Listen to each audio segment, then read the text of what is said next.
Hey, this is Dow Too Fast here, and in this video I will be installing this aftermarket car stereo. This is a Pioneer DEH-X3500UI into this 2004 Nissan Quest. And what I'm going to be doing is this vehicle comes with an optional SAT right here, this SAT button here. This is for an optional satellite radio, and to interface into that SAT input I picked up this PAC AAI-NIS off eBay. Now this part is obsolete now. They don't make anymore, but if you look around on eBay, some people still sell it, and I got this for about $35. That's including shipping. And what this allows you to do is connect this to the factory radio, and it'll give you an auxiliary input to the SAT input of the car stereo. And the reason I'm going to add this Pioneer aftermarket stereo is so that I can have MP3 songs played through this Pioneer, and the signal is going to go into the factory car stereo, and I can retain the steering wheel control, all the volume control from the factory radio. One thing I've started doing is this center pull-out pocket here. There are a couple of caps. You just have to remove these caps, and then you'll see a Phillips screw on each side. Take those Phillips screws out, and then this whole section comes out. Now I will be installing that Pioneer stereo into this area here, and the reason for putting it there is because really with the design of this vehicle, it doesn't allow for a lot of options as to where you can install it. It's just a very awkward console, center console, where you see the factory radio. It's kind of oddly shaped, so I didn't want to like cut the dash or cut the console here. So the only place that can fit a regular DIN size is this pocket right here. The next thing I'm going to do is remove the glove box on the passenger side, and there are two Phillips screws at each top corner, two in the middle and two at the bottom.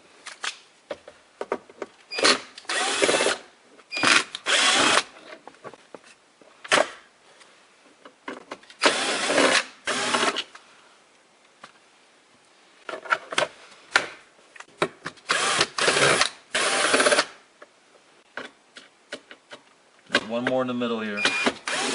One more in the middle at the bottom.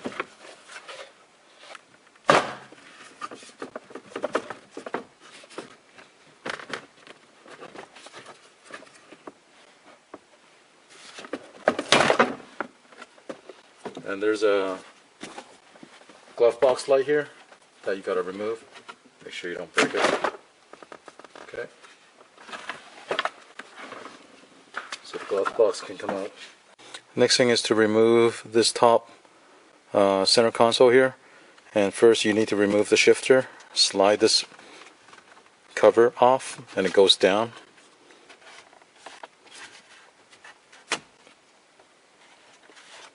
So as you can see, this cover will slide down, and there is a clip that you need to pull out this way to release it.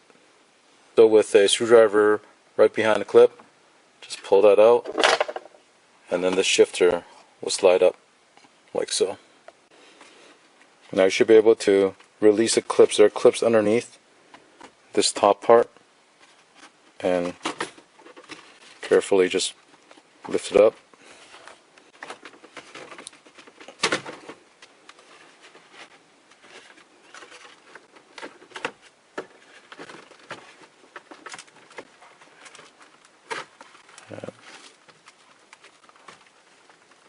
And this comes off like that, and there are a bunch of connectors underneath.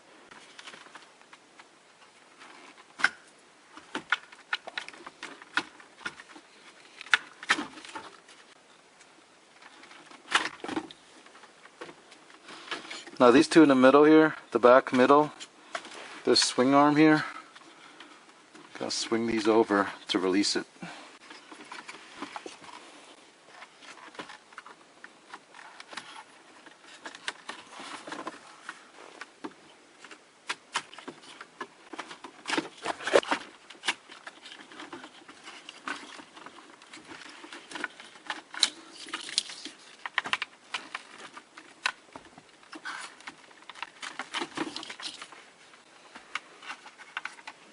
So that's what it looks like with the top removed.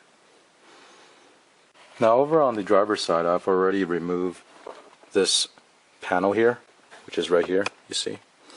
And it's held in by clips, but before you remove that, the lower part here, there's actually a black plastic trim piece that goes around, and they're just held by 2 clips on each side. Remove those plastic clips, and then a black plastic trim piece will come off. After that comes off, then this side panel can be popped off. Next thing I'm going to do is remove the Phillips screw. A screw there. You also have a screw over here. And then remove the fuse panel cover. And then there's also a screw here. And then this panel will drop down.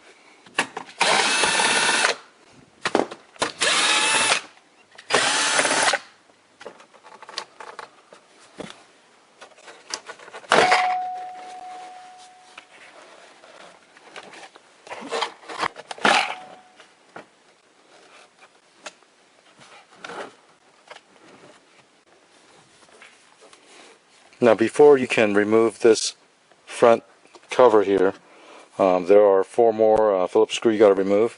There's going to be one over here at this corner, there's one right over here, and 2 at the bottom. If you look down here, there are 2 more Phillips screws here. So we got to remove those 4 screws, and then this cover will come off.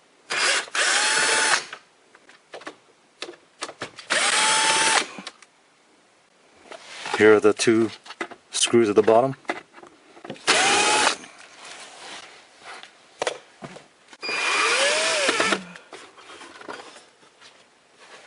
So now that all the screws are removed, then on the driver's side, this part, we need to do is pull this outwards.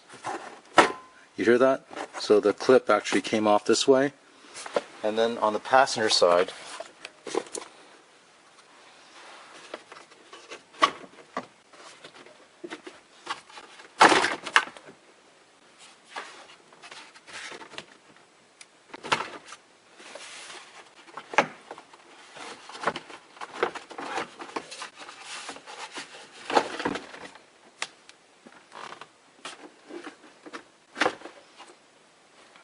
now before you can completely remove this, don't forget the 12-volt outlet here. Just press a tab on the connector and it releases. So now we have access to the factory radio, and it's held in by a couple of nuts, 4 nuts altogether, 2 on each side. So we'll go ahead and remove those.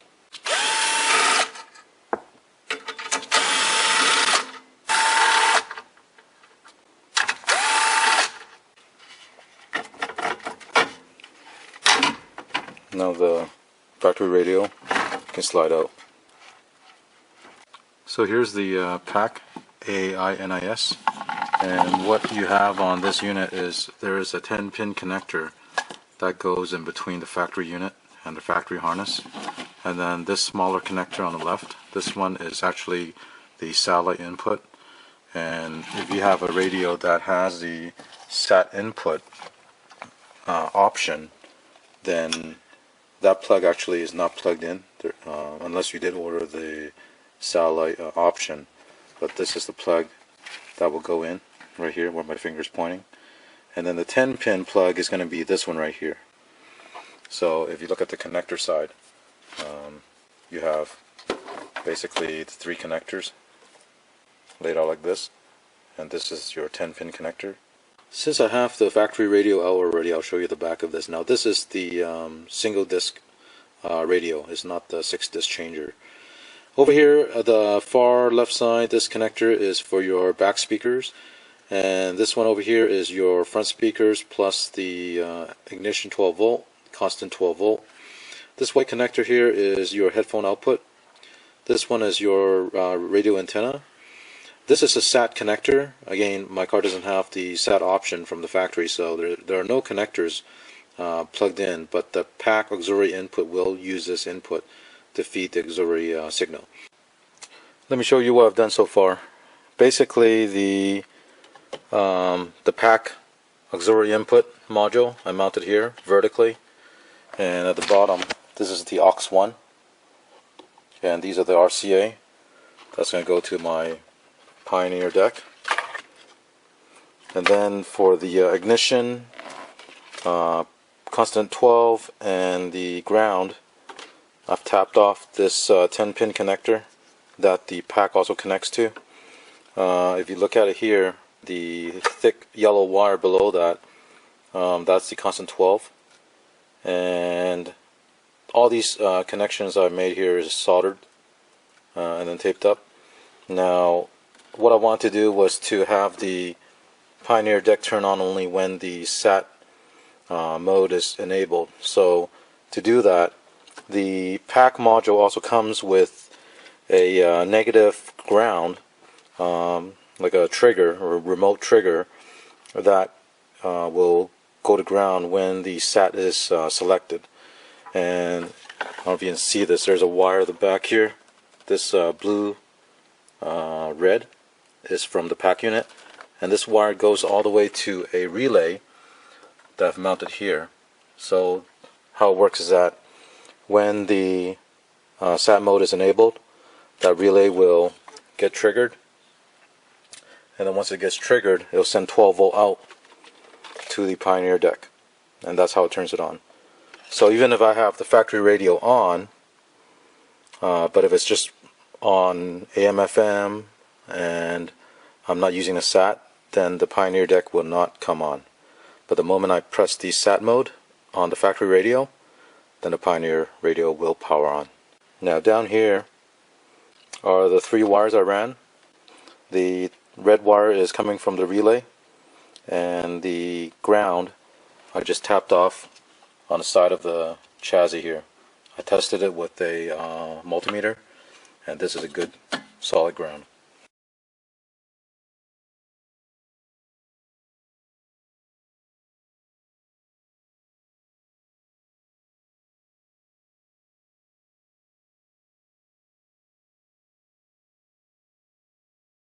Let me take a minute to talk about the relay that was used to connect the PAC auxiliary negative trigger remote wire to the Pioneer deck. In the video, I didn't really go into detail of how it was wired, and I'm sure some of you might have questions on it, so I'm going to go over it here. And the relay I use is this 30 amp relay. This one happened to be by Bosch, and these are the same relays that is used commonly in car alarm installs. If you flip it onto the bottom side where the contacts are, okay, you actually see markings on it. I know it's hard to see in this video, but they're numbered, and I've drawn a picture here of what you're looking at, and what you'll see is there's a number here for 30, 87, 87A, 86, and 85. And this is how I wired up the relay in my vehicle. So 30 and 85 goes to the constant 12 volt. The 86 is connected to the PAC remote negative trigger. 87A, the one in the middle, is not used. And then 87 goes out to the Pioneer deck, and it goes to the ignition 12 volt. If you look at the internal of the relay, this is what you have. The 85 and the 86, which are these two right here, is actually the coil inside. So when you put 12 volt into the 30, normally in a normal state it goes out to 87A, which we're not using, and that's why I said NC normally closed. When you energize this coil, it flips a switch, and it basically passes the voltage out to 87, which is normally open. So that's basically how the relay is hooked up, and I hope that kind of gives you an idea if you're doing this install of how to utilize one of these relays. So I've installed the factory stereo back in, and it's connected to the Pioneer connector here. I've put everything back together, and I'll show you how I installed the Pioneer deck. And what I've done is that I've made a bracket on each side, and that will secure the deck into the factory hole. So that's the other side, and it's nice because it's actually angled a bit, It's kind of tilted this way a little bit, so from a driver's view I can see the display. Of course, not as good as if it was up top, but again, with this car, there's really not a lot of option to mount an aftermarket stereo. I want to mention about the side pieces that goes here. Also, this piece that go on the side. It didn't really, the width of this left side was a little too wide, and it didn't fit onto this side with this aftermarket stereo. So I basically trimmed this down a little bit to make it fit.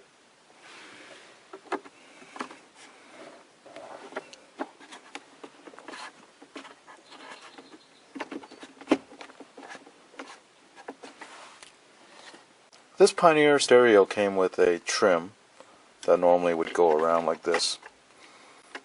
Now it would be really nice if this was a standard DIN opening, because this would give it a really clean look. But because it's not a standard DIN opening and part of the deck is already sticking out, I have decided to not use it because I think it just adds the bulkiness look of it, and the side's going to stick out a bit, so I'm going to just leave it off. I think it gives it a cleaner look. Let me show you how this all works. So if I press the power button on the factory radio, it still turn on my radio. I have volume control, and the Pioneer deck is off. Then what I'm going to do is I'm going to press the SAT button right here, and then you see the Pioneer deck come on.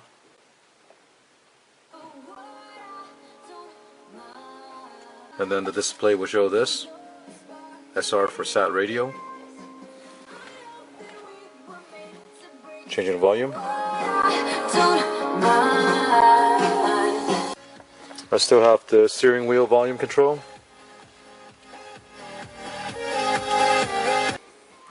Now, one thing I really liked about this Pioneer, and the reason I chose this one, is because it came with a remote control. And being very low in the center console, I don't want to have to constantly look at the display. So if I press the up arrow here, it will actually change the folder. So I have kids folder for my kids songs. Change the track by going left and right. So it's very easy to use, even if I'm driving and I don't want to look at the display because it'll make it a little dangerous to drive. I can just use the remote control, change the folders using the up arrow key, the left and right arrow. I can change the track. So this turned out pretty good. I think I am going to enjoy this new stereo. And finally, my 2004 Nissan Quest have MP3 capability. Well, I hope you enjoyed watching this video. If you have any questions, leave a comment below. And if you like the video, please subscribe. Thank you.